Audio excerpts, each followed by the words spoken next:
How does anybody know that there is a dead person in that pig? Because I've stuck a suicide note to the pig. Are you not listening? I have access to a pig right now if I wanted it. Do you? Tell me about that. You've been a handful this episode, okay? That'll do, pig. That'll do.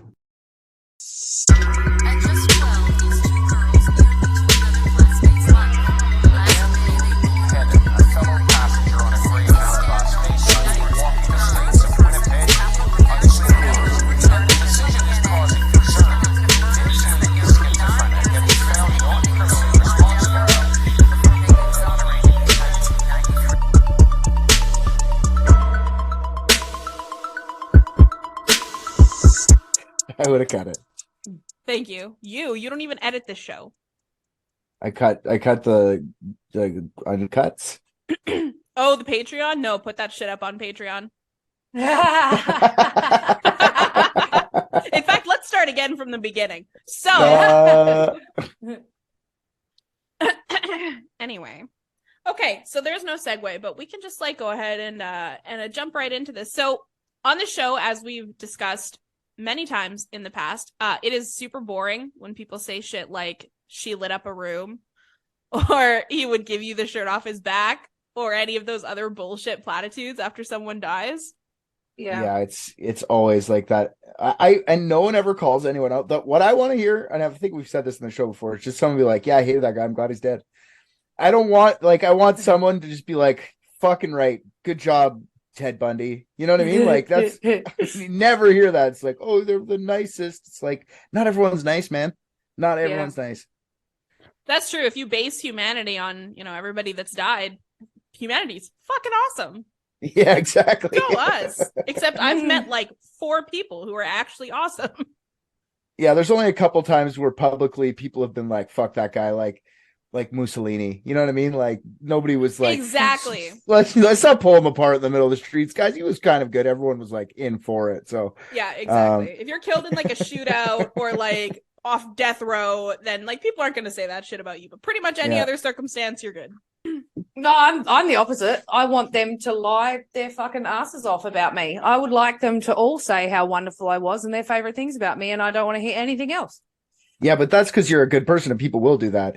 Not everybody's like. Yeah, meanwhile, Richard and I over here, we're going to get the truth. Well, that's why I don't want, you know what okay, maybe this is off subject a little bit, but I hate that people do celebrations of life now. I want a funeral. I want people to be sad. I want people to come and be like, fuck, that sucks that he's dead. Not let's have a party. No, let's not have a party. I just died. I'm cool. Fuck you guys. Let's not have a party. You partying over my death? Be sad. I'm just gonna have a ask Christy to bring me a tequila. At 10:30 in the morning. Starting strong today, aren't we? I'm perfectly fine with the funeral party. I think I've mentioned it before. Axe throwing, watermelon smashing, barbecue, all that shit at my funeral. I don't even want, I want people who don't know me to show up. Just for the free stuff. I would like my coffin. So I've already said, apart from how I've mentioned before, I'd like to be taxidermied and Chrissy have to take me around in her day-to-day life in a dolly, strapped into a dolly. Yep. Because how dare she try and have a life or be happy without me, because that's rude. Mm-hmm. But second of all, if I wasn't, I'd like to have a white coffin and then just a whole bunch of paint markers. And then I want people to just graffiti the shit out of the shit out of my coffin, paint it, draw really, put a penis on it, do the old school, was here, WOZERE, whatever year I die. Yeah, you spell was WOZ in Australia. No, that's back. No, no, back in the 90s. No, even then, it's WUZ. AUS. WAUS. Okay, no, it was W. We're weirdly divided on this. Oh, was? Australia. Yeah, I love it. Okay. No, it was 100% WOZ over here in the 90s. Was Oz. And then Oz. I get it, because Australia, you call it Oz. I get it. I thought you were just stupid. Well, You said they were Australian though. Column A, Synonyms column B. are a thing. But yeah, that's what I want. And I want everyone to be super sad, and I want it to be bougie. I want a really big ass picture of me on the wall behind, not one of those tiny little things on an A-frame stand. Like, I want the whole back wall. And then I want no less than a 69 minute video of my life, showing me in all of my glory. You're like King Jong-inging it now, though. Or King Jong-uning it. Like a big picture of, like, someone paints a big picture of Beau, like, standing in a suit with her hands crossed on her stomach. Oh, yeah, like, but she'd be haunting the fuck out of it and criticizing it. She'd be like, I could have done better. Yeah. No, it would be a photo. I'd be like, oh, thank you. I appreciate it. Thanks, gang. I love that Thanks kid. I've just got the. Yeah, I've asked about it. Thank you, guys. Also, we're going to have a conversation later. Why? What did I do? Did you guys get me in trouble? I did, yeah, sorry. No, we're not going to talk about it because we're recording. But we're going to have a conversation later. Love you.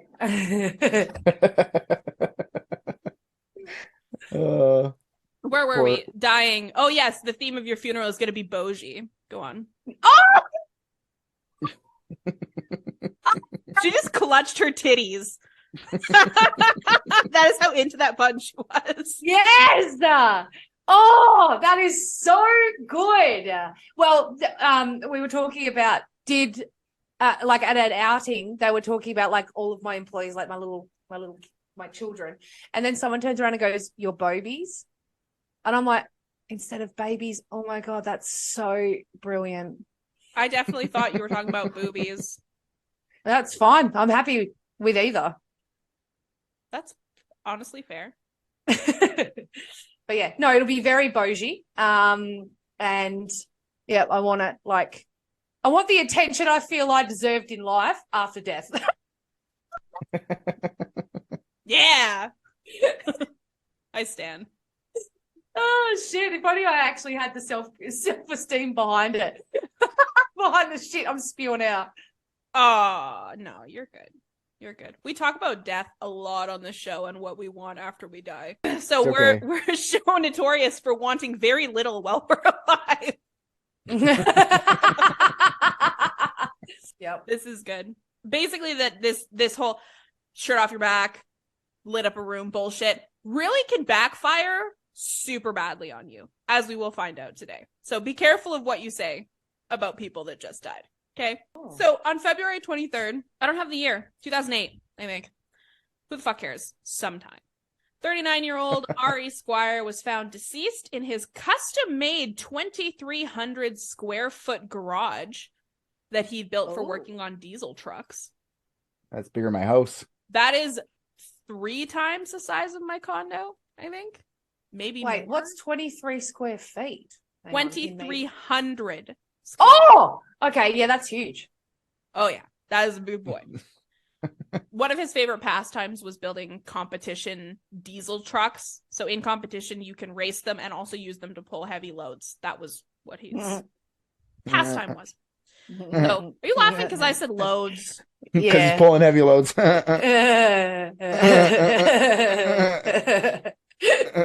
Amazing. See, this is the kind of shit that I'm going to say about you after you died. Richard pulled heavy loads. Thank you. Sure. As long as you're crying while saying it, I'm cool with it. I just want to see him pull a heavy load one last heavy load. He died doing what he loved, pulling heavy loads. Lighting up a room with loads wherever he went. Heavy loads. Well, they had to light it up, except it was a blue light afterwards. Yeah. He lit up a room when you turned on UV light, let me tell you. Oh my god, Richard was really into Jackson Pollock. We made it about a minute without saying come. So hey, I didn't say that word, you did.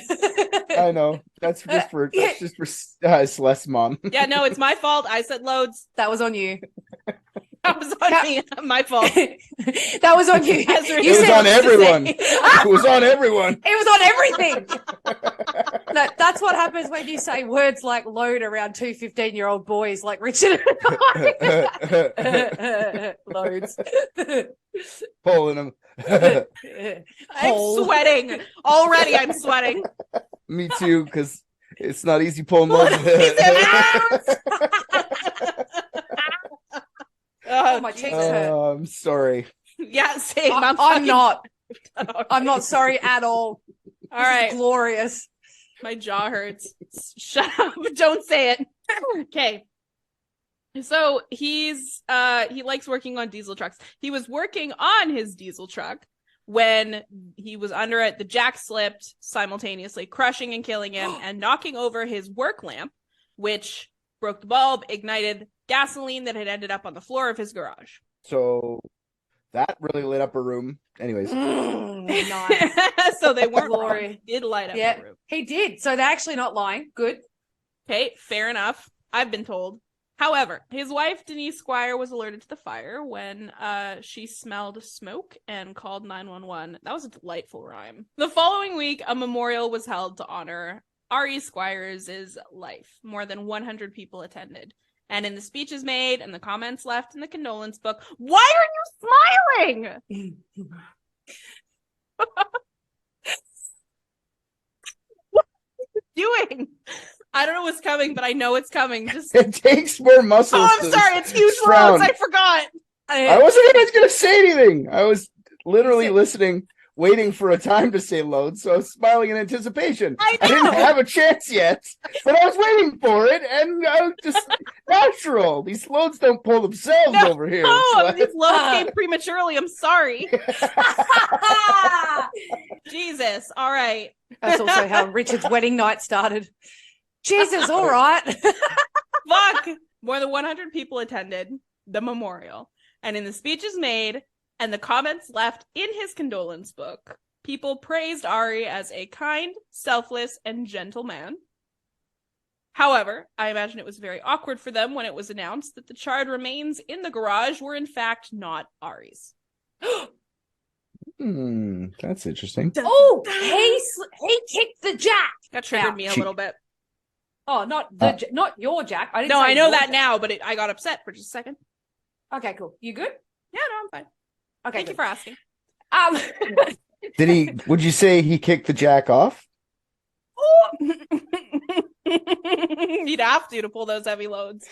Christy really needs to put like a dun dun dun in that bit because of charred remains, and then one of our episodes has Richard doing a really good one, and I don't know which one it is, or I'd direct her to it. Maybe I can. Not that the dun dun dun, but relax. Oh, yeah. Okay, cool. All right. So Ari was. Where the fuck's Ari? Hang on. How long has it been since the charred remains? Don't you sigh and roll your eyes at me, Celeste Brown, or I will come up there and kick the jack out from underneath you. Oh, anyway. Fuck you, dude. So, how long? You want to come up here, bud? I don't have any snow boots. So, how long from when the charred remains were found until the funeral? Memorial. And it was about a week. And Ari has just not been. Where's he in this week? He would have known about it, right? Yeah, no, he was aware. Yeah. He was aware of all of this. Okay, cool. Just checking. We'll get into how. Okay, cool. All right. Okay. Yep. Okay, cool. So, let's get into Ari Squire and his life a little bit. He is what most people would consider a successful man.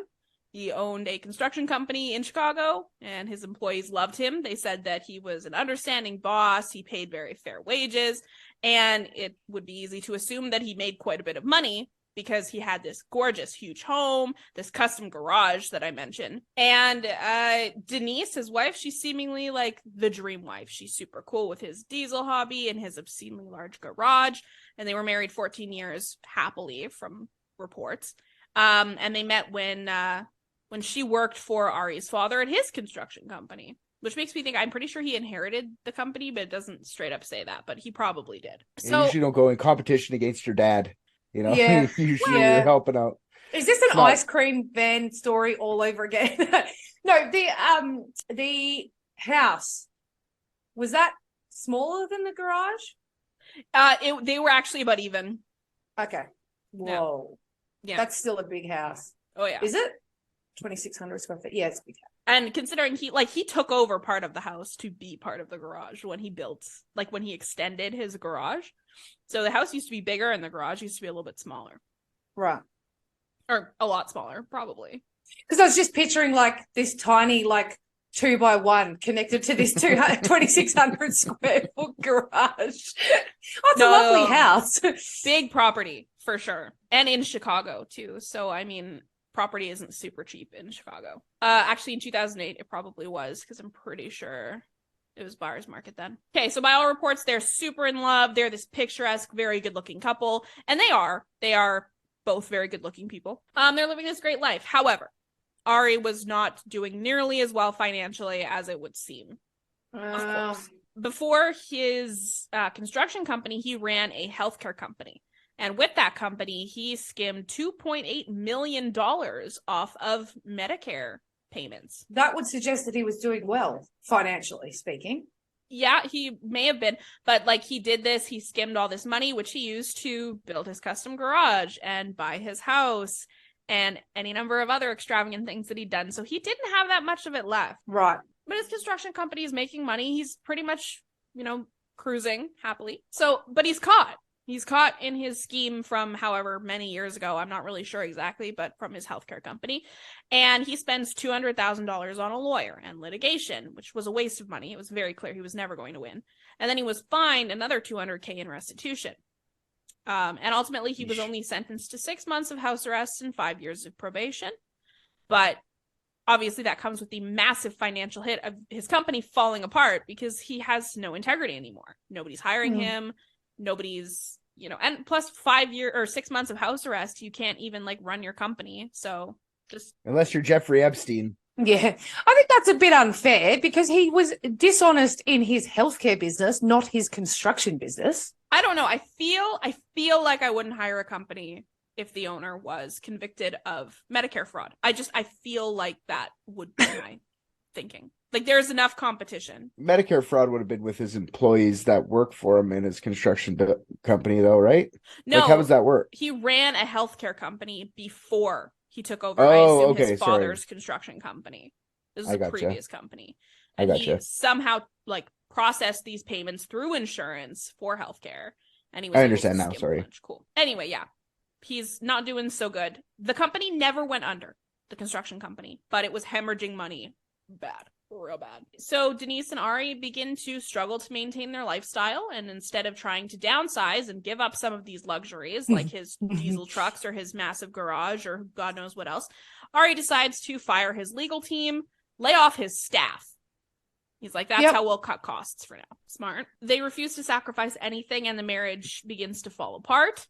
Now, I think probably all of us are going to be on the same page here. Denise knew all about the shady shit that he did. She for sure did. She was super shallow. She stuck with him after the Medicare fraud, no problem. She knew about all this shit. Yeah. Some say behind every great man is a great woman. She was probably in charge of the whole thing. Oh, wow. Yeah, Christy and I just waiting for a great man to stand behind. That was beautiful. That's what Gabe's starting early. Yeah. No, the fact that you said that they were refusing to give up any of their luxury stuff just screams that she was like, no, Ari, you get out there and you start peddling whatever you need to peddle to get us back up to getting my furs. My furs need looking after, Ari, so get your shit sorted. I feel like you're kind of right, but I think it's okay, then you get rid of some diesel stuff. And he was like, oh, God, how am I supposed to pull my heavy loads? I got so many heavy loads I need to pull, and I need 2,600 square feet to do it. So I feel like neither of them were bending on that. You know what I mean? No, yeah, no. And thank God, because she was not pulling any of his heavy loads. She was pissed. Yeah. So pissed, in fact, that he moved out of the house and into the garage. Permanently. They didn't even live together. So, wow. Yeah, she's on his ass constantly. He leaves. He's like, fuck you, I'm moving into the garage. He's living in his diesel truck or whatever. One evening, while Ari is in the throes of his grief, he comes across an episode of everyone's favorite homesick middle school TV show, Forensic Files. Mine was Judge Judy. What? Judge Judy was on in the afternoon when I was at home. Oh, I thought you. Yep, I got the wrong end of that. I was like 90210. Oh wait, no, gotcha. No, for us, Price is Right. Price is Right was always on too. Yeah, Family Feud. Yeah, but Forensic Files is in that like on all the time. My house too. That shit. My mom's into the true crime and stuff. So. Oh yeah, it was cool. It was Cold Case Files, Cheaters. Forensic Files, American Justice, the first 48 that were on back to back every time I was sick. Okay, anyway, so he's watching this episode of Forensic Files about Madison Rutherford. So people may know this case, but if not, to summarize it, Madison was a financial advisor, made some bad decisions, got himself in trouble. Instead of facing it head on, he decided that he was going to steal his neighbor's life savings, which I assume he had access to because he was his financial advisor. Madison's a boy? Madison Rutherford, yes, indeed. Ew. 50-year-old white guy. Yep. Which I assume was obvious when I said financial advisor. Oh! Yep, okay. This was a case from like the 80s. It was a white guy. He steals his neighbor's life savings and then he fakes his death before escaping to retirement. And Madison did this by driving to Mexico, far away from where anyone would connect a grave robbing to him, and rummaging through fresh graves based on gender and age until he found one that he believed looked enough like him that it would pass if he put it in a car, put his medical alert bracelet on it, and set it on fire. And yeah, that's a way to pretend to kill yourself, I guess. Yeah. Spoilers, so much work. It didn't work, which you probably guessed because it was on Forensic Files. But bigger spoilers, it didn't work because they were like, this is a Mexican guy. The burnt up body. You could just tell they're Mexican. No, it's burritos. Don't be racist. It was because of his singed sombrero that was next to him. He was buried in his finest poncho and sombrero. Didn't was the radio just going tequila? Yeah. No, they were able to determine it based on like I think like fucking blood testing or some shit. I don't know, but it was a Mexican guy, and they were like, I don't know, I don't think this guy was Mexican. He's a financial advisor. Oh, so. And not once ever has there been a Mexican financial advisor in the United States. In the 80s, that is 100% accurate. I've never gone to Jose and Guzman Associates. Again, not inaccurate. Excuse me, Your Honor, we'd like to bring forward our first. I was going down the path of lawyer, sorry. I would like to see all your receipts, please. Oh, what are you buying here? You just moved into like Chinese old lady. Yeah, also thinking the same thing. And I'm like, oh, she's going to make a comment about pesos. Nope. You spent 20,000 pesos on tequila and tacos. Fun fact, that's probably about what they actually cost. Peso is very weak. I love Mexico, by the way. I love Mexico. I love Mexican it's people. My favorite place in culture. The whole place, in the whole universe. Love it. Honestly, like I think I said this last episode, didn't I, Richard? I was like, I've been married, right? I've also renewed my vows in front of all of my friends and family. Cute. I've been gifted 2 beautiful children, and I've had 2 beautiful children of my own. And going to Cancun was still the best experience of my life. I can see that. Mexico is awesome. I had these tacos in Playa del Carmen, and oh my God, Coco Bongo, a midget poured tequila down my tits. Coco Bongo, because I went with work, they rented out the entire Coco Bongo just for us for the night. It was the greatest night of my life. I forgot the best part. The midget was dressed as Beetlejuice. Do you know that Coco Bongo is the best nightclub in the world? It was voted the best. Yeah, and honestly, my favorite thing about Mexico was I was going to a gift shop to buy some stuff to bring home, and back then I spoke enough Spanish to have a conversation. I'm much better now, but when I was in there, because I was talking to them and having a conversation like in Spanish, they were very, very friendly. Like, I don't know if they were I didn't see anybody else in the shop getting the service I was, is all I'm saying, right? Any other white people. And maybe they just thought you were hot. Yeah, well, thank you. Then they were like, "Oh, do you want to take some tequila home with you, like in the fancy bottles and whatnot?" And I was like, "Oh, yeah, I love tequila, blah blah blah." And then they're like, "Do you want to come taste them?" I had 6 shots of tequila in that gift shop. I left blind. Yep. It was so great. Yep, that's Mexico. It was so good. Oh God, yep. Think how much better Mexico would be without the Mexicans, though. You know what I mean? Well, one less. We set one on fire. So go white people. All right. I can tell by how hard they are laughing that I crossed a line. That was already a dead guy. No big deal. That's fair. That's fair. We should light more corpses on fire. Yeah, I think that should be a town square activity. I agree. That's going to be the snippet for this episode. Celeste going, I think we should light more corpses on fire. I've had the next 4 corpse snippets. Can't I have a new one? No, I've got the other one, which says, don't you remember the first time you kissed a corpse? That's the next sticker that's coming out. Well, don't you? Speaking of, we're going to get into that in a minute. Okay. Ari hit record on his TiVo or whatever the fuck people had in 2008. And he watched the episode repeatedly dozens of times for days on end.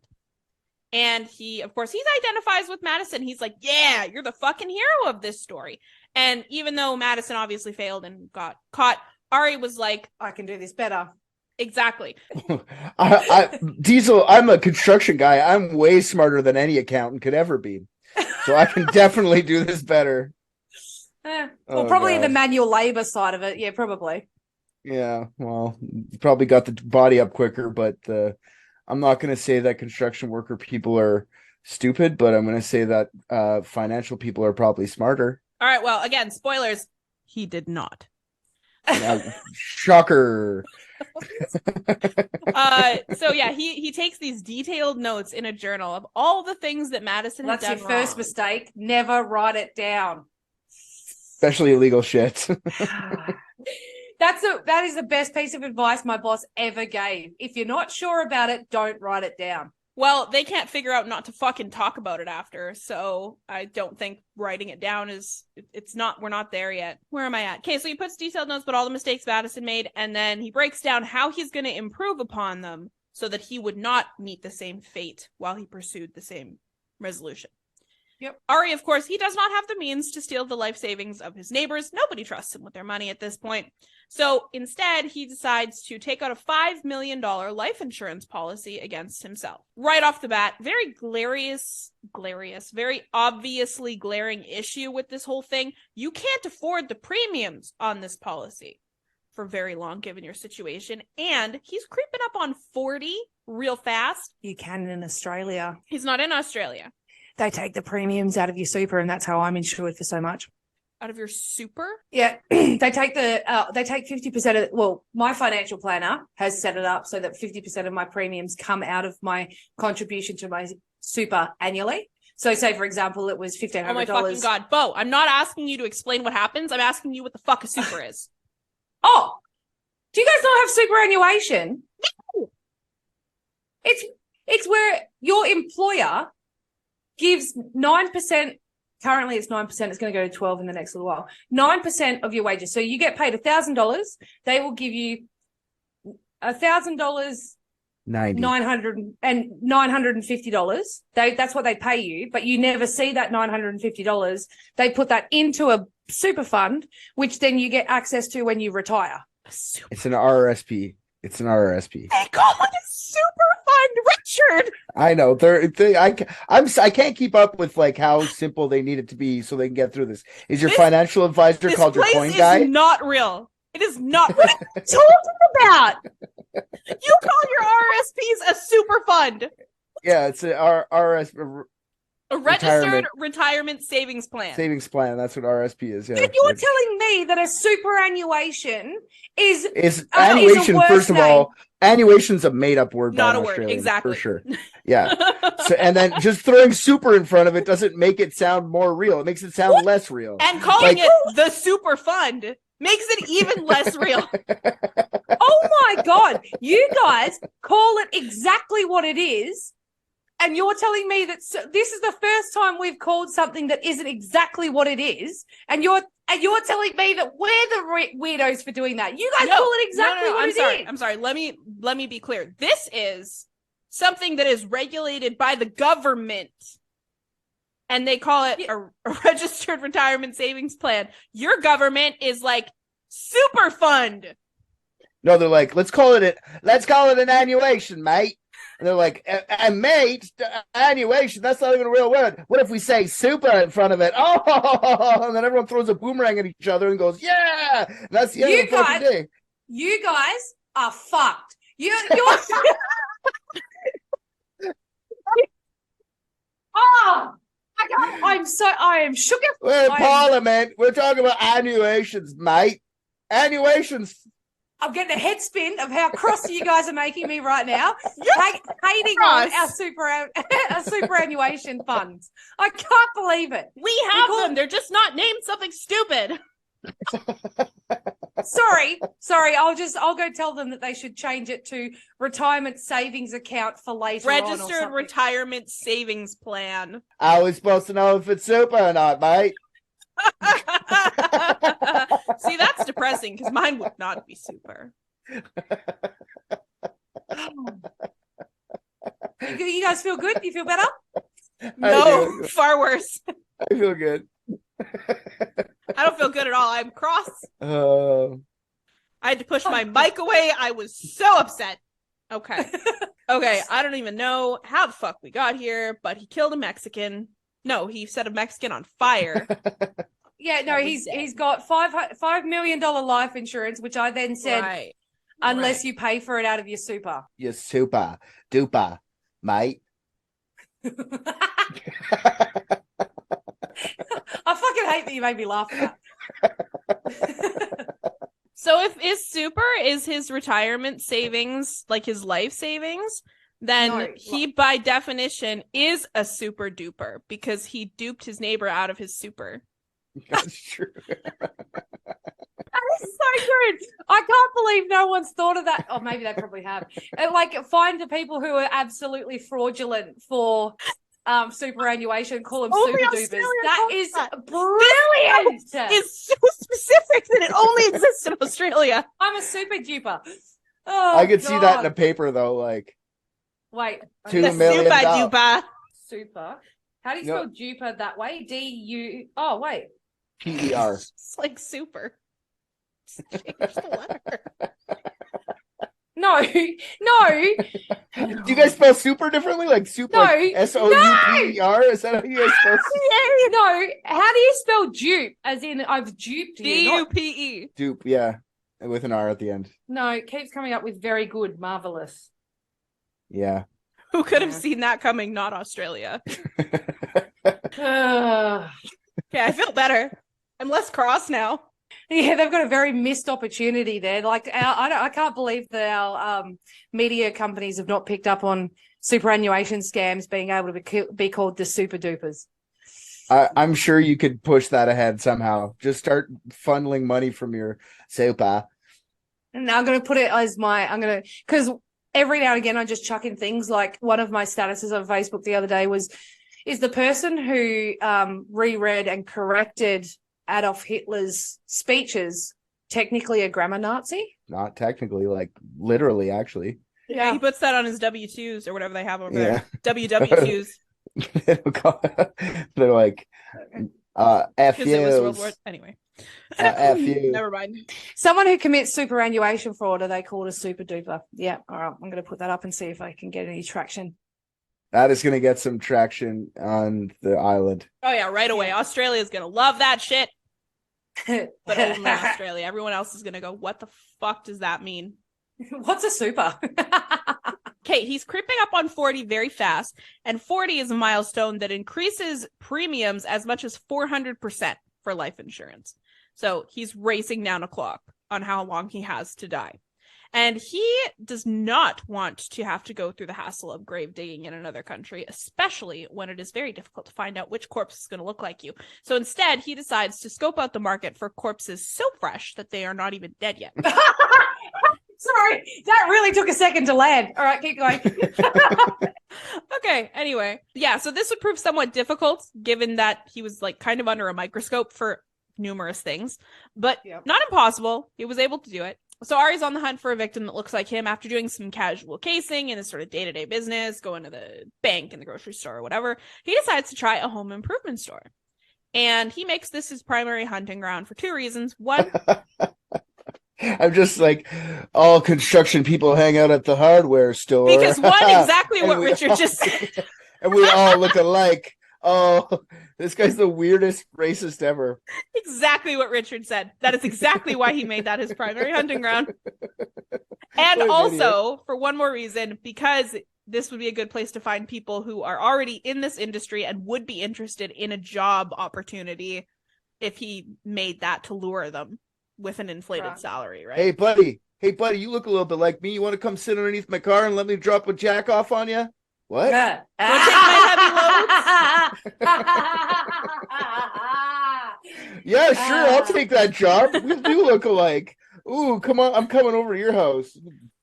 Hold my heavy load. It'll be great. A few days go by of him casing this hardware store. No luck. Finally, an employee approaches him, and he's just what Ari is looking for. He's very similar in appearance. He's already working in this industry. He's probably making minimum wage. His name is Sandy Lively. What's with the guy-girl names? What's with the girls with guys with girl names? Sandy is short for Alexander. Sandra. I went Alexander. I know what you said, but Sandy is not short for Alexander. Sandra is what the short form for Sandy is for. Sandra. When I was a camp counselor, one of the other counselors was a guy named Sandy. It was short for Alexander. Actually, I think it was just short for Xander. Interesting. Anyway, I thought it was going to be short for Sanford. Don't know why I went there. That could also work. Anyway, his name is Sandy. Sandy Lively. He was a father of 3 with a wife at home and, doubling his income overnight for this, talking to this very charming man. He's like, it's a good opportunity. I'm not going to pass this up. Hey, honey, you should have seen him. He looked exactly like me. I'm going to his house. I'm going over there tonight. I'm going to go start working. Do you like diesels? Oh, I love diesels. God, we're the same. Do you like pulling heavy loads? At least this is what it seems like at first to Ari, but Ari spends the next couple of days, waiting for Sandy to call. And in the meantime, he's also going to the store with a hat pulled down and watching him work his entire shift and trying not to be noticed, which I guess works. Or maybe it doesn't. I don't know. Sandy never called. He's sort of planning how to adjust. Ari is. He's planning how to adjust his own appearance to more closely match what Sandy looks like and dresses like and things like that, so that when Sandy's body is found, that people are not going to doubt this. They're going to be like, yep, that is for sure him. Sandy, here's your first day of work. Let's go shopping. Buy a new outfit. Get in, loser. We're going shopping. Cool earrings, bro. Where'd you get them? They just get their ears pierced together and a montage clip together of all their times. I just started thinking of a montage of all the stores they're going in, buying the same hammer, ooh, I'm gonna wear this on my belt for a couple weeks. And... The bit from Pretty Woman with the slapping together of the thing and be like, oh god. Anyways, this is so funny that this guy's fucking scoped out. I love it. I love that. I just completely forgot about DNA. Just completely. Well, it's 1980, so DNA wasn't really a thing back then. So I can. No, this isn't 1980. This is 2008. The case he studied was 1980. Oh, that's right. So yeah, completely forgot about DNA. What a dummy! Yeah. Yeah. I was giving him a pass on that. No. I was like, oh, it's the 80s, but no, this is 2008. Fucking idiot. OJ happened. Yeah, you're a big idiot. Yeah. You know what? If I just if I just believe enough that the two of us look together, they'll just not even worry about DNA or teeth, dental, whatever. Who cares? Yeah, dental, fingerprints, because he's a convicted criminal. Yeah. They definitely have those. Sandy, what do you think if you burn up DNA? Can they still get that stuff, bro? Nah, I don't think so, bro. All right, come on over to my house, bro. They're saying, bro. Yeah, they were. Drinking their chocolate milk and their energy drinks because they're in construction. You show me your favorite cat call, Sandy. Yeah. Hey, pretty, come here, give me a kiss. Oh, you don't like when we make kiss at you, bitch. Yeah. Oh, she's such a bitch. She won't turn around. You should smile more. Yeah. Those clothes would look great on my bedroom floor. As soon as they're gone, like she would have fucked me, like totally would have fucked me. She was down. Fucked me. Yeah. Sorry, Chrissy just threw a packet of chips at me. Oh, where's mine, bitch? I'm not even gonna touch the word placard. Anyways, move on. So placard, isn't that a bag of fucking chips? No, I said a packet of chips. I thought you said a placard of chips. I'm like, what kind of Australian fuckhead thing is that? See, at least Australia actually calls chips, unlike the UK that calls them crisps. But chips are fries. So stupid. But you also call fries chips, don't you? Yes, correct. I hate Australia. Yeah. See, what I've come to learn is that 90% of our language is context. That's what I've come to learn. I'm sure you did while you got the shits. I did get cross about it. Okay, so he's following him around the store, trying not to be noticed while he's waiting for his call, adjusting his appearance ever so slightly, just a little bit more time. Yeah. Okay, yeah, so basically, when given time to think over Ari's offer, Sandy was like, something's not right here, so I'm gonna back off. He's sharp. He keeps trying to unzip my pants, and he keeps talking about jack-offs and pulling heavy loads. Yeah, exactly. I want to go to my wife, dude. Ari, chill out, man. I just wanted a job.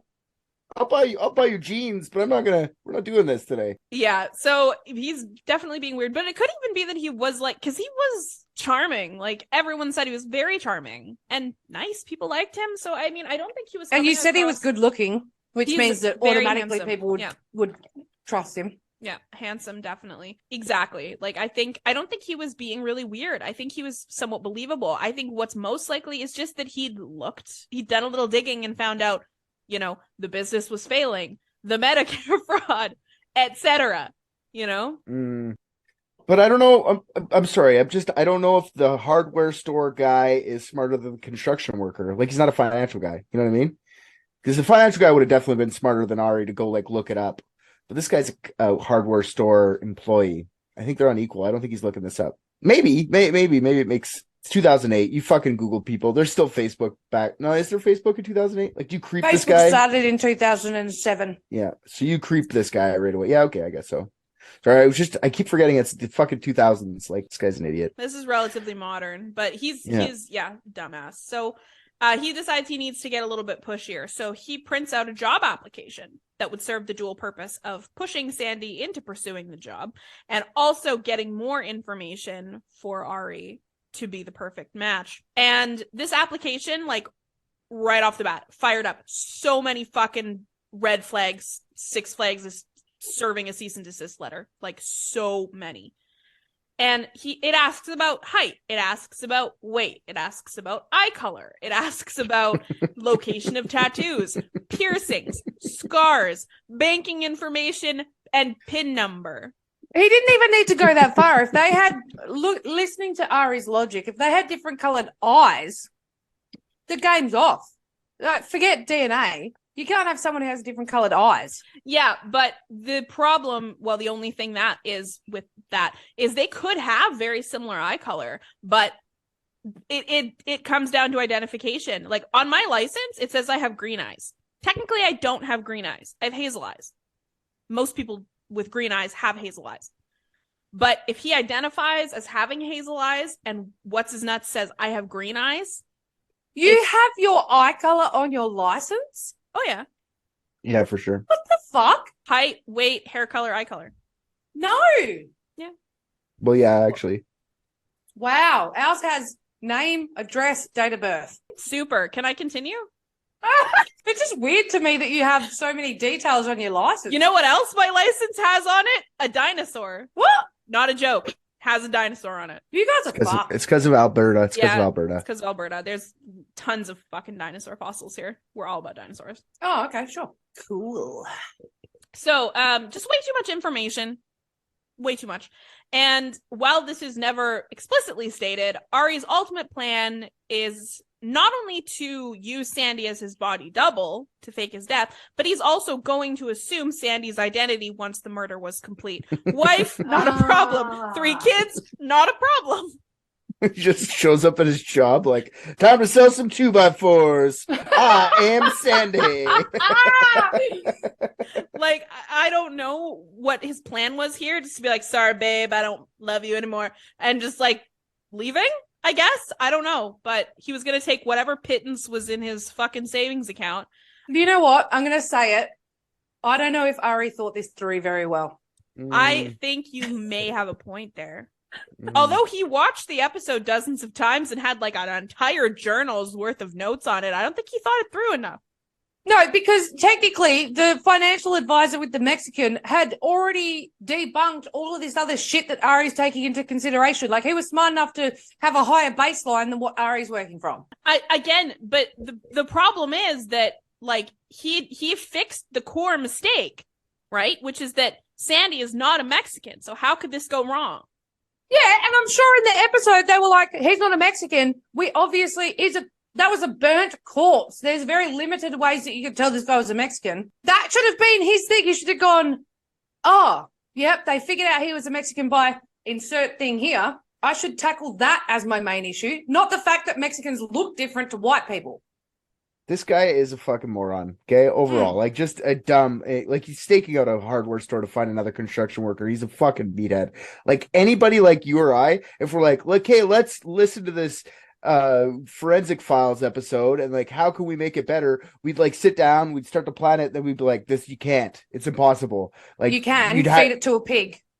That's how you do it. How does anybody know there's a dead person? The pig will eat it all. It'll be gone. Yeah. So nobody knows. There's no dead person. Yeah, like, so it doesn't matter if they look like us. And a suicide note. Just pig to the pig.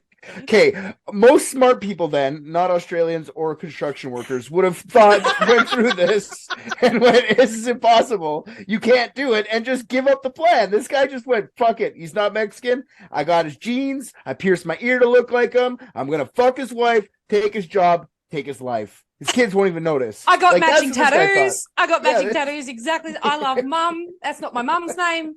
Like, when they bring up the DNA thing, I'm just gonna be like, no, you got that wrong. Look at no, the that would work. If it's got the mom's name, it wouldn't match. It have to have his mom's name.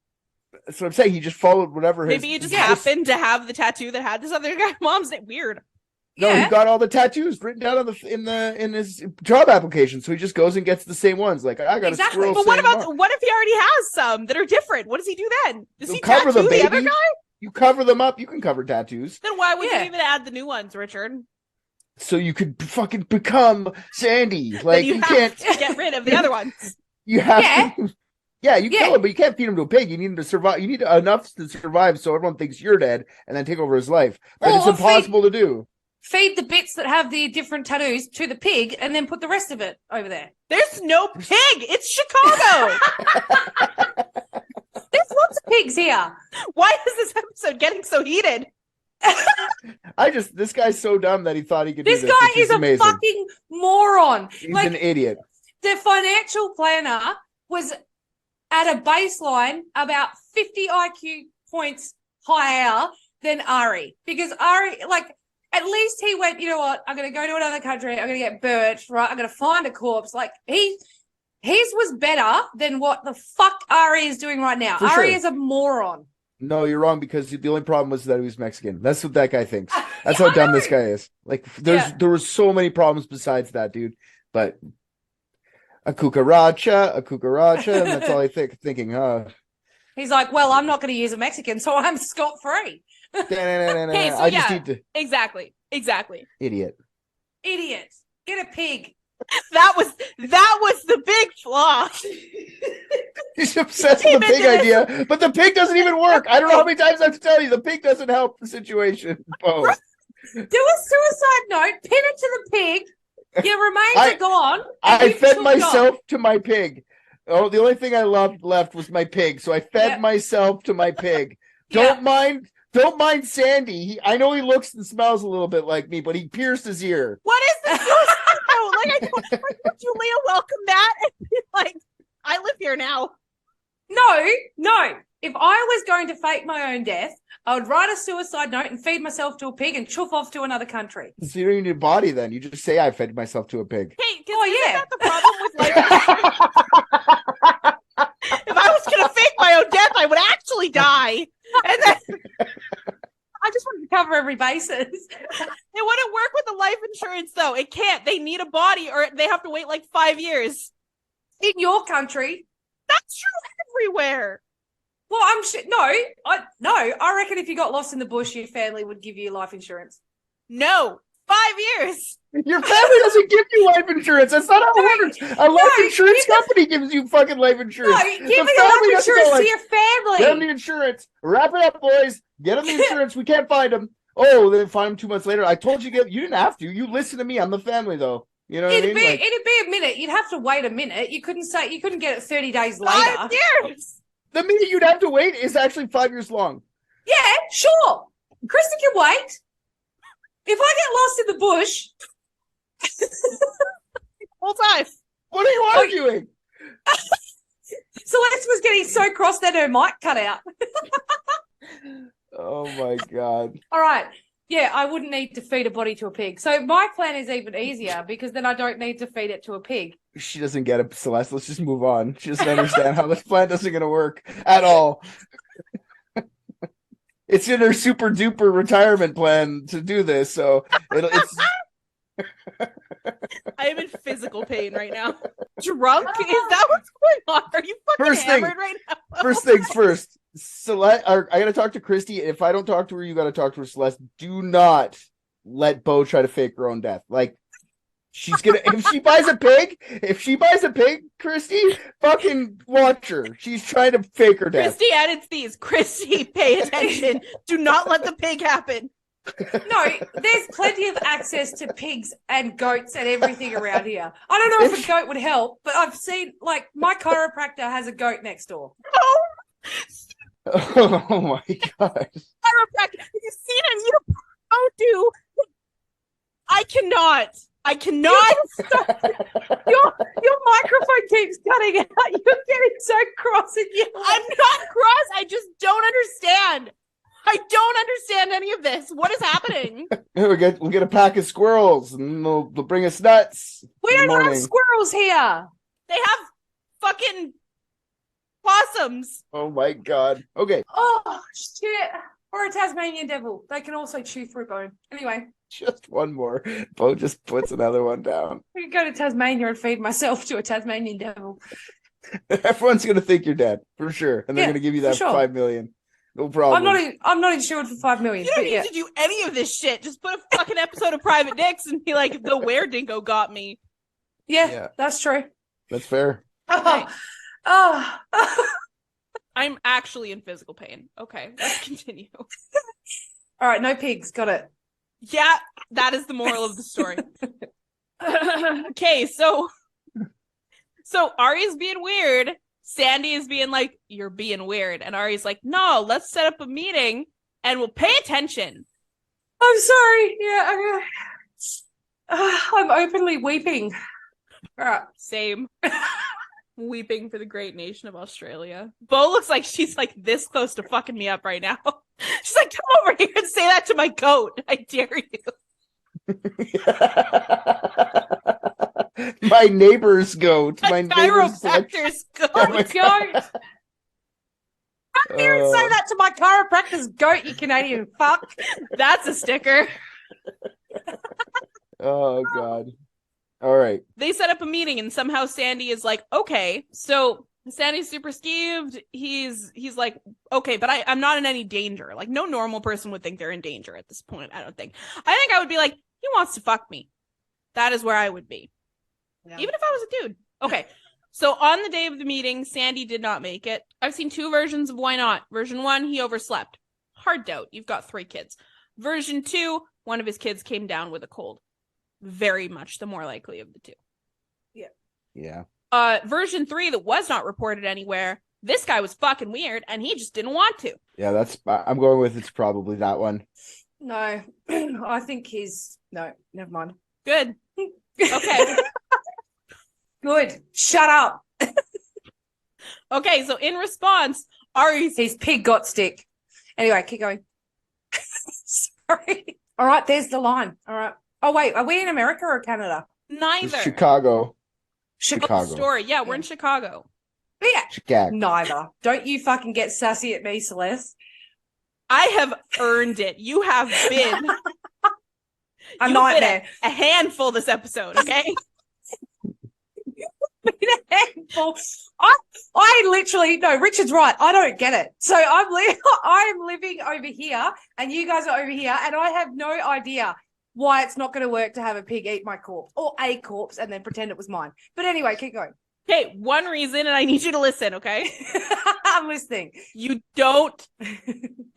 If you want to fake your death, step 1 is not actually dying. That is step I'm not. Yep. Okay. Okay, Yep. step two though, you have to have a corpse left over so people can find it. That's right. Now, step 3, which is feed you to the pig, it ruins step 2 because there won't be a corpse left. Also ruins you step need 1 to have- because you'll die. You'll die as No, well. not my So you corpse. Someone else's corpse. you're the corpse that you own now. If you feed that to the pig, step 2 is gone, and then you have to wait 5 years for your disappearance. But what happens if I cut off a finger and left it near the pig or in the You pig's think bum? the pig? Pig will eat it. Whoa, in the pig's bum? Yeah. That's just. Because if you put it up, Is this Australian for like anal? Is this like what you guys say? Like put No. the finger in the pig's bum. if I cut off like Mate. my pinky finger and put it in the pig's bum, when they were searching the pig stomach, which they wouldn't be able to get anything out of, but then they checked the pig's rectal tract, there'd be my finger. Okay. I have a Yes, question. Richard? We have to solve this for you because it's going to bug you the entire episode. So I'm going to help you here. How does anybody know that there is a dead person in that pig? Because I've stuck a suicide note to the pig. Are you not listening? No, okay. No, so we're listening. Suicide pig or suicide note stuck to the pig. Finger shoved up the pig's ass. We're with you.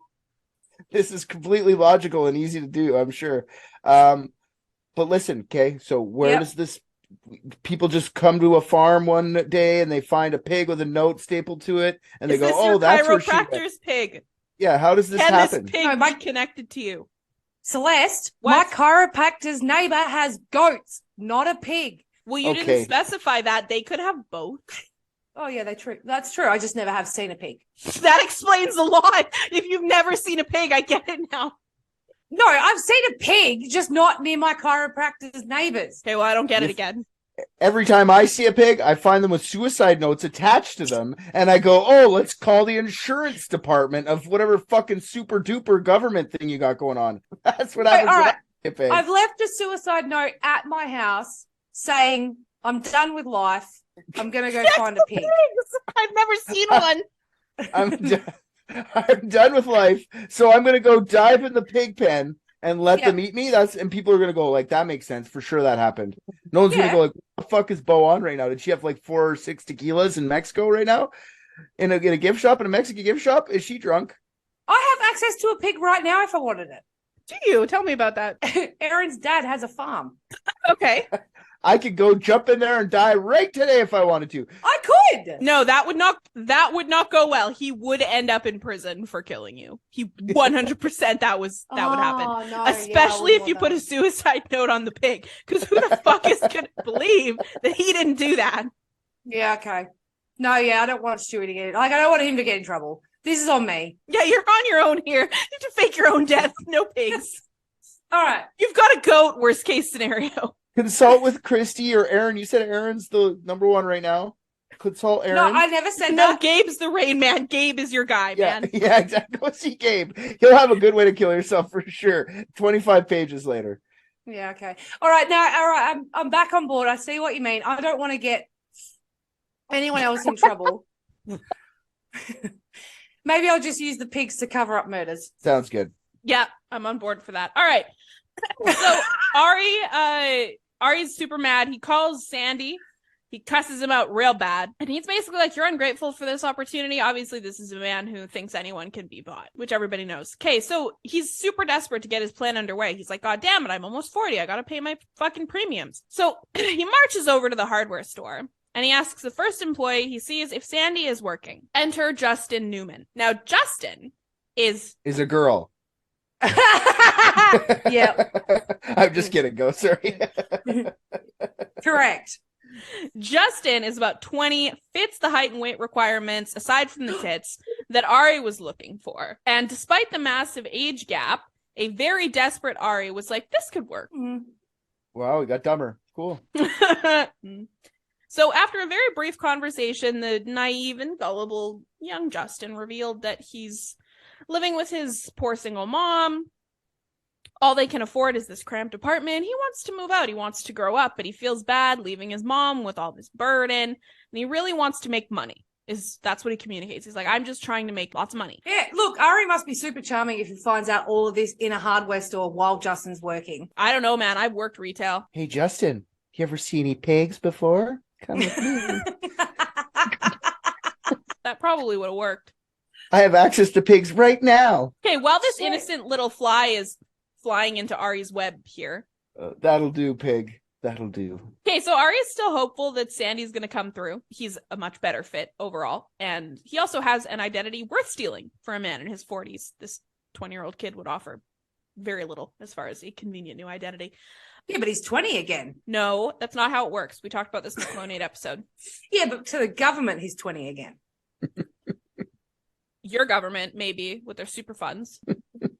Okay, so he realizes, he's like, fuck, I gotta add an extra step. Eventually, I'm gonna have to change my identity. This one will do for a little while. Ari set up a meeting with the very, very excited Justin several days later, just in case.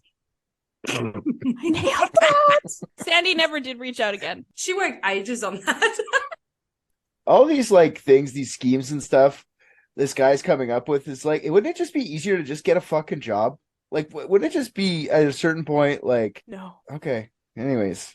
Yeah, I agree with you. Justin eagerly arrived at Ari's home a few days later, as they had discussed, or more specifically, Ari's home away from home, his garage. He shows up at the garage. That's where he says, I run my business out of my garage. Maybe that's true. I actually have no idea. It is a big fucking garage. Okay, Ari kind of fakes an interview, and he hands Justin some paperwork to fill out, like some employment paperwork. And as Justin is leaned over the work table, scribbling his life away, literally, Ari comes up behind him with an oldie but a goodie. A chloroform rag. Head into chloroform here. I'm not going to do that. I forgot. I think essentially what I wanted to say was he would be unconscious for this amount of time, so he would have this long to set up the scene. Basically, he didn't kill Justin. He just chloroformed him. So before he dropped the... Anyways, yeah, yes, okay. Exactly. Okay, so we'll get into exactly what happens here. But I'm just typing this on my work phone. How long does chloroform take to knock you out for? I'm going to get a phone call later. Excuse me, Miss Jansen. It looks like you're trying to rape and kidnap someone with your chloroform. What are we looking up chloroform for? First of all, it's Mrs. Jansen. Oh, my fault. How long does chloroform? If inhaled in very small doses, it can keep a person unconscious from 20 minutes to 2 hours or even more, depending on how much the concentrated dose is.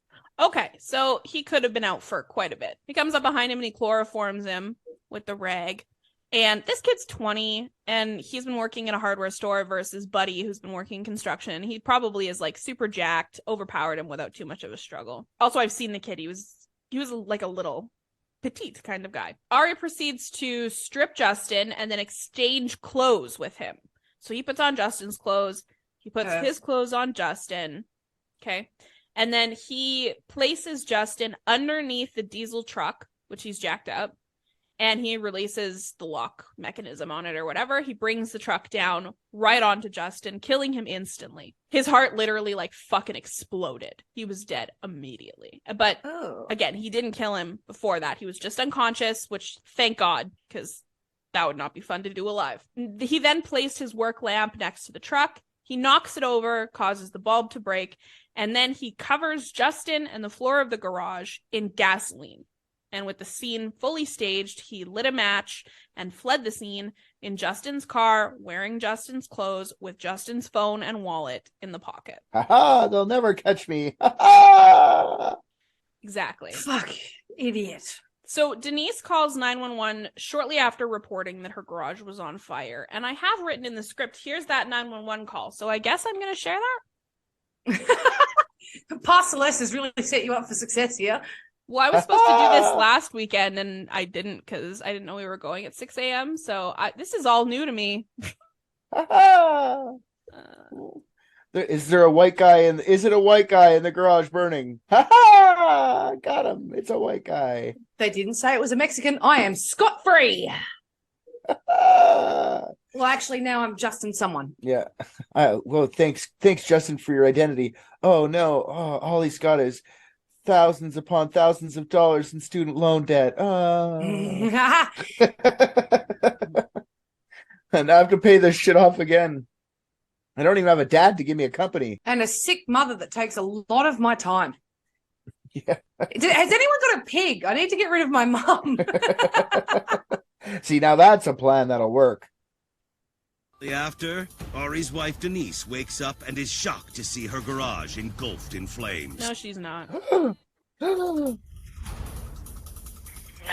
Lake County Sheriff. Hi, I think my garage is on fire. Stay on the line while we get fire on the phone, okay? Are you out of the house? Yeah, no, I'm in the house. I just heard some noise, and I'll open the door, and it's all black smoke. As firefighters arrive to fight the... That's basically it. Right. Oh, yeah, I think my garage is on fire. She doesn't sound panicked at all. That I think my garage is on fire. Yeah, she's like, I think my garage is on fire. And her husband, like, Ari set this up so that it looks like he was in there, right? So his car is there. He was obviously in there. She's like, Ari, is it my turn to call the 911 yet? Did you get the pig out? Are we ready for the 911 yet? Did you put the suicide note on it? Yeah. I want to keep my mink. You fucks. Terrific. Okay, so she calls 911 and she gives that very convincing performance. She knew everything. And she was involved 100%. That's where we're at, okay? I feel like, honestly, just by hearing her voice on the 911, of course she's in on it. She just sounds like she's checking off another task for the afternoon. She doesn't sound scared. She just sounds like, okay, if I want this money, I got to do this. Fine, I'll do it. Ari or Justin, or whatever the fuck you want to be called now. Let's go. Yeah, exactly. Okay, so while this is going on, Ari drives to Missouri in Justin's car, where he picks up blonde hair dye, blue contact lenses, because they have different colored eyes, and a prepaid credit card, but he registered it under Justin's name. So the credit paperwork would show Justin's name. Fun fact, one of the photos from the investigation showed a bag with the blonde hair dye and the pack of contacts, and it also had 4 tubes of chapstick. And I don't know how Ari knew this, and maybe I don't want to know, but Justin Newman had the softest lips of all time. I know how he knew that. It's like he works at a construction or a hardware store. That's what I'm thinking. I'm like, you had that chloroform awfully handy. Yeah, maybe. Yeah. Justin Newman had 4 tubes of chapstick soft. Oh God. R.I.P. King of lip care. Lip care sounds like. Anyway. Yeah, huge loads, right? No, I was going to say like a vaginal moisturizer. Anyway. Which would be cum. Let's move on. Oh, it is though. It has excellent moisturizing qualities. That is a fact. You can look that up. Okay. There's been I know at least one vagina that's pulling heavy loads. Anyways, move on. Okay, so once at the hotel, he uses Justin's cell phone. Ari uses Justin's cell phone to text Justin's mother. And he says, I got the job. I'm going out of town. I'll be back in a week. She says, okay, or whatever. I don't know where his confidence level is at right now, but he for sure does not know yet that he is capital F fuck. Yeah. No, you don't do this. And just, if you don't just give yourself up to the police, of course you have the confidence of like someone who just got away with that. Like, of course that guy has no clue. He's an idiot. Yeah, he's an idiot. So he's walking around being like, I am king shit. I have the biggest dick in the universe. I have managed to do what the accountant couldn't do. I am God at this point. He's just my blonde hair, my contacts, my super luscious and supple lips. I have taken this to the nth degree. I am Sandy. I mean Justin. God damn it. I'm Justin. Yeah. Justin. Yeah. Completely. Okay. So, shocking, absolutely nobody but Ari. Investigators at the house fire were starting to get a little suspicious about that scene. One of the first things that they noticed was that the power box in the garage, top to bottom, entirely off. Every switch safely in the off position. Awfully hard to keep a lamp lit with no juice. So I don't know how the fire started. That's weird. Next bit that was a little bit odd is for somebody who had been working in construction, probably had numerous safety certificates under his belt, worked on diesel engines on the daily, that he would leave a pond of gasoline on the floor of his garage and was not at all concerned about laying in it while he was working on the underside of the truck. Also a little odd. Was it gas or diesel? I assume it was diesel, but every source just said gasoline, so I don't know. It was fuel. To be fair, he's an idiot. No, for sure. Super dumb. Yeah. I could see that. Why doesn't my diesel truck ever pull heavy loads? Because you're not using diesel. Well, they keep blowing engines. God. Yep. Now, just to be clear, they have not even begun to question that this is not Ari Squire. They believe it is. They are just beginning to speculate that he was murdered. Right. Like, I know there's a pig up to something in town somewhere. Fuck off.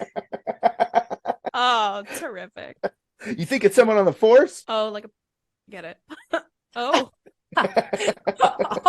Oh. No. Keep going. I'm excited to know how this unfolds. Right, I'm excited to hear how he gets caught. Right. Okay. Well, it is time. Here's some good old-fashioned divine intervention for you, which is my favorite kind of ways that criminals get caught. Yes. Okay, so as Ari sits in his hotel room, I can only assume putting layer after layer of chapstick on his lips, a beat cop was trolling through the motel parking lot running plates. Probably not. A beat cop. What would you call it? What's another name for a beat cop? Oh, this is probably where the pig comes into the story. Oh, yeah. Okay, keep going. Right. Okay. So you feel good about that? I do. Immensely. I do feel great. Good. Okay, a pig comes by, looks at all the license plates. All right. Yeah, no, a pig comes by. That was hilarious, Richard. You're the goat. That was very good. Because I went straight to street cop because I wasn't being derogatory, but you got me. Okay, so probably not an uncommon practice. He's looking to, catch some warrants in a skeevy motel. He runs Justin's plate, and wouldn't you know it, Justin's missing persons report pops up because Bush of the Week, Justin's mama, ain't no dummy. Mm-hmm. It's because the text you got, I guess she was like, he wouldn't text. Yeah, she was come like, home. Okay, filed a missing persons report immediately. Okay. Yeah. Good. Bush of the Week. Go, mama. That's a thick bush. Yep, thick bush. Okay, now I'm not going to sit here and pretend that the cop didn't take one look at that missing persons report on a 20-year-old man made by his mother and think this kid is just dicking around with a girlfriend or some friends. Maybe there's a concert in Missouri late last night, or he's doing some cocaine off hooker titties. I don't know. But he goes to the front desk. Someone named Justin Newman checked in with Justin Newman's ID and Justin Newman's credit card. So he goes to knock on the door, tell the kid to put on some pants and call his goddamn mom. But that is not what happened. Ari hears the knock, and he hears Officer Beat Cop say, Officer Pig say, Mr. Newman, come on, it's time to go home. Your mom's filing missing persons reports. Something along those lines. Ari's like, fuck, this did not go the way that I planned. Or maybe it did, because Ari's got a gun. He brought a gun. Okay. And just as the police officer is about to breach the room, because he is getting a little bit concerned at this point, a shot is fired. And they draw their weapons and they wait for more shots. While, one of the cops is like, shots fired, sit back up. No shots come. If I could just figure out a way to get this police officer to eat me and stick my finger up his ass, I can get out of this no problem. Stick the suicide note right on his little belt there. I'm never going to live this down. Unlikely. Not at this episode. I'm sorry, but it's the new joke for this episode. I'm sorry. I can't help myself. Oh, fuck, I'm an idiot. All right, good. So no more shots come. All done. Inside the room, they find all the belongings of Justin Newman, but the body of a man who most assuredly is not Justin Newman. But who is he? Sandy. Also not, well, I mean, they don't know that. It could be. So the answer would eventually come from the Illinois police. Divine intervention struck again when one of the investigators was sitting at home. Sorry, one of the pigs was sitting at home, finger up his ass, gut full of his wife or something. Sitting there with the human meat sweats. An inexplicable suicide note pinned to his forehead. Fuck off! Every time she tells us to go fuck ourselves, it gets funnier. Beau, everything's okay. Yeah. Don't go throw yourself in with the pigs. Yeah. Anyway, keep going. The investigator's sitting at home. He's watching Forensic Files, specifically the episode about Madison Rutherford. That's hilarious. That's the funniest part about the whole story so far, is that he's gonna go like, you know what he did differently? He didn't get a Mexican, but it's him. I know it. I know it's him. That is a big leap. No, he watches the episode on Madison Rutherford and he's like, fire? Financial problems? Interesting. Calls his boss and he's like, let's look into life insurance, disturbed graves, and missing people while we wait for forensics to come back. This is ridiculous. These are such big leaps. Like, there is so much more details in that story than just those overarching. Anyway, keep going. Oh, it's great. It's funny that's what the cops like. That's hilarious. Yeah. So he just trusts his gut on this one, all full of human meat. And sure enough, he puts a rush on the fingerprints. They didn't match. And obviously, Ari's fingerprints are in the system because he's a convicted felon, dumbass. The last piece of the puzzle would come when they discovered the mysterious motel suicide of the unknown man that was in the possession of items belonging to missing man, Justin Newman, who is a resident of Illinois. So the police are obviously going to find out. And those fingerprints come back and did match Ari. It's funny that Justin Newman sounds like the fake name he made up for his new identity. I'm Justin Newman. Newman, yeah. So he found a guy with the last name Newman. That's what I think he did the second time. Oh, Newman, I want to be a new man. You going to come with me, young man? And Justin, a new man. Look, Justin, news, Justin. It's a new man. Yeah. Yeah. New man with great lips. Yeah. Oh, yeah, beautiful lips. So now Ari's dead. Ari is dead. He shot himself in the hotel when Beat Cop knocked on the door. And obviously Justin's dead. Sandy's fine. Probably like, that was weird. But, what about Denise? Well, the only hard evidence they ever had against her was an email that Ari had sent her asking how his funeral preparations were going and the instructions on how to claim the $5 million life insurance policy. That feels like enough. You would think. Her lawyer argued that Ari told her it was intended to be an automated email that he was setting up to be sent to her in the event of his death. But he messed something up and it just got sent accidentally. That was legit. My first thought was like, he's going to say it's automated, because you could definitely do that. You could have a little stipulation in your will and your lawyer just send out an email for you for sure. Yeah. So she was never charged with any crime in relation to the scheme. Please tell me she's $5 million richer. No. However, Justin's mother did sue Denise for wrongful death in civil court and won a $6 million payout. So now they're $1 million in the hole. She didn't get the life insurance. Now there's $6 million in the hole. Yes. In the hole. With the finger. I think that might be my last one. So we can imagine that her life went pretty downhill after that. All anybody really knows about her at this point is that she is still in Chicago, probably using her maiden name. And that's the whole story. Jesus Christ. Also, bit of an overreaction to kill yourself when there's a knock on the door. Like, if you've put in so much effort to get to this point, shooting yourself feels like an overreaction. I guess you don't get life insurance if you kill yourself. Is that why you didn't get it? Or is it because of the email? No, you do not get life insurance if you commit suicide. Yeah.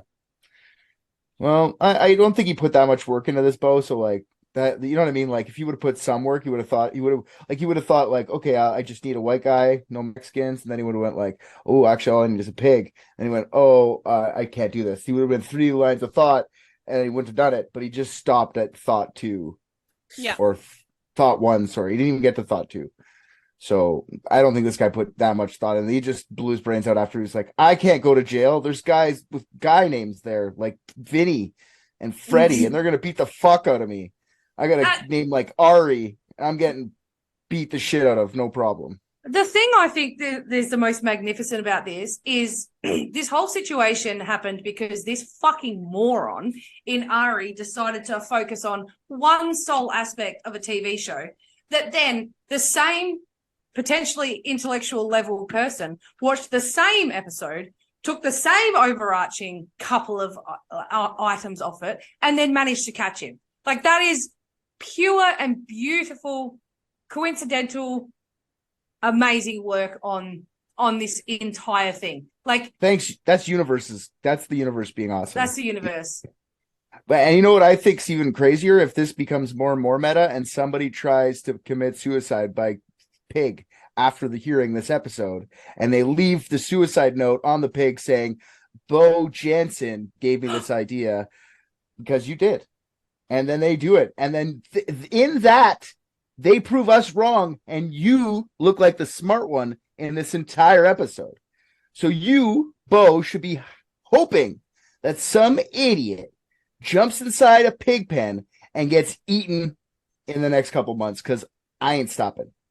Look, if we're talking about universes, I definitely don't want that put out there.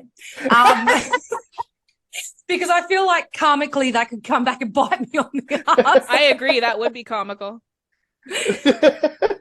It would be the best irony for this whole episode. The egg would be all over our face, eh, Celeste? There'd be so much egg on our face. I would be so embarrassed. I would jump in with a pig pen. I would. Yeah. I'd write a note right then and there. I'd be so embarrassed.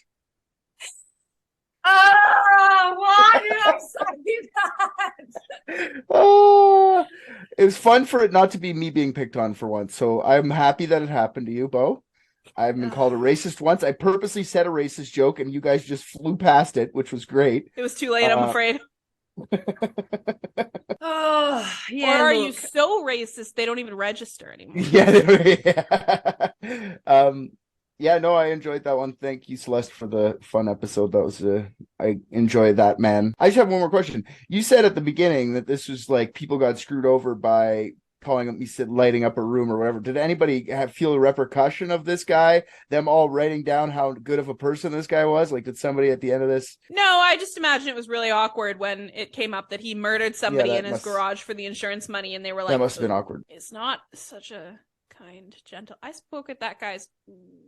Yeah. I'm never gonna live this down. I gotta go see some pigs. You feel good? I feel fucking amazing, honestly. I feel great. I'm sorry, am I hamming this up?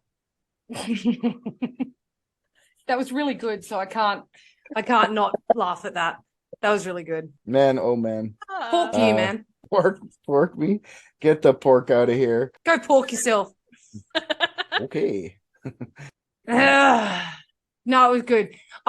I think this just goes to show how wonderful the uneducated mind can work, start to finish, including everyone, including me. Yeah.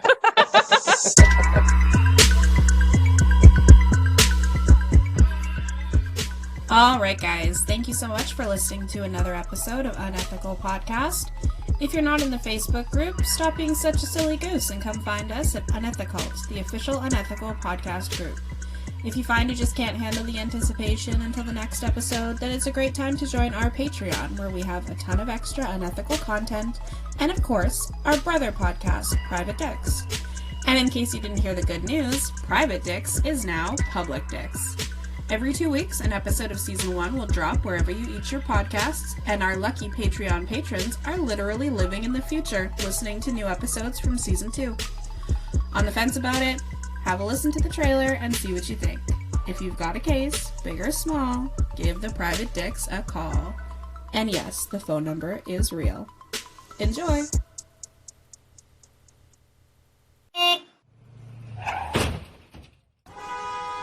Have you got a mystery that needs solving? Where is Amelia Earhart? We know. Who the hell was D.B. Cooper? Ah, easy. Bermuda Triangle? Probably solve that one next. Here at Private Dicks, we guarantee a mystery solved every episode. That's with a capital G. Every second Friday, the Private Dicks take a client, record their session, and solve the world's greatest mysteries. One by one. Private Dicks solve them, no problem. God, I love just crushing mysteries. Search up Private Dicks on your favorite podcatcher, and you can solve a mystery too. The mystery of what's your favorite podcast?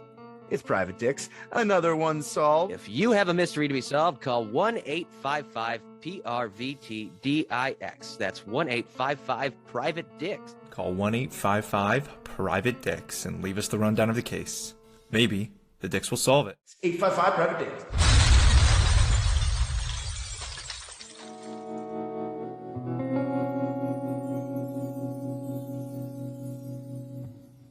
Because I'm straight when it comes to humans, but fucking gay from old people.